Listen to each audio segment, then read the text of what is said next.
All men die, but not all men die whining. Marcus Aurelius said that. Who is Marcus Aurelius? Stoic philosopher, also emperor of the known world at one time, about 2,000 years ago. And yeah, it's a good reminder today. He left a book.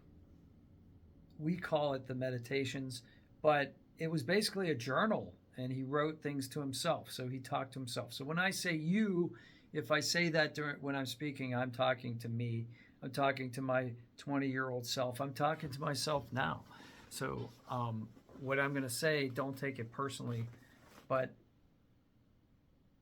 yeah, like if somebody suggests, like if I'm complaining about a course of action, if I'm describing something that I'm irritated with, and a friend of mine says to me, why don't you try this?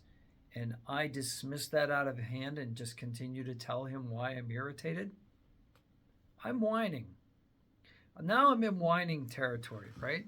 Aren't we whining when we do that?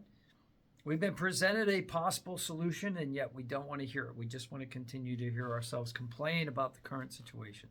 That's whining. And that's rarely effective. Now, it's good to like get some of this stuff out and off of your chest and out there in the open. But then once it's out there, if it's something that has to be acted upon, that's the time to take action, right? So another thing Marcus Aurelius said was, quit whining and do your work.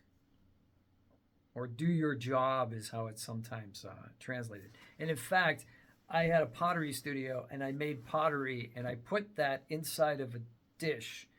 Quit whining and do your work. And a friend of mine bought it at one of my shows and he put it on his desk at work and he put candy in it. And so he would say, candy? So if one of his co-workers was complaining about something, he'd say, would you like a piece of candy? And then they'd take it out and they'd see that quote in the bottom of the dish, presumably. And so I love that. But yeah, I mean, like, that's fine. Okay, whining has a little bit of a place. It's a very small part of the solution, knowing what's wrong and bouncing ideas off people. But know that's what you're doing, right? I say that to me. When I do that, I need somebody to tell me that I'm whining. Be like honest with me and say, you're whining now. And then, okay, it's time to stop that. So having an honest friend to tell you that you're actually like not doing anything, you're not accomplishing anything by telling this story or you're whining, it's really useful. So I hope everybody out there has somebody like that, has a good friend, because they're good friends like that are honest with you are indispensable. And the awareness, that self-awareness to know when I'm stuck in my own complaints, being able to stop that, that's been something that's been key in my life. And if I could talk to my 20-year-old self, or if my nephew and niece who are in their right around that age would ever listen to me about anything, I'm trying to be the cool uncle. They don't care. I would tell them that. Stop your whining and do your work. Or all men die, but not all men die whining.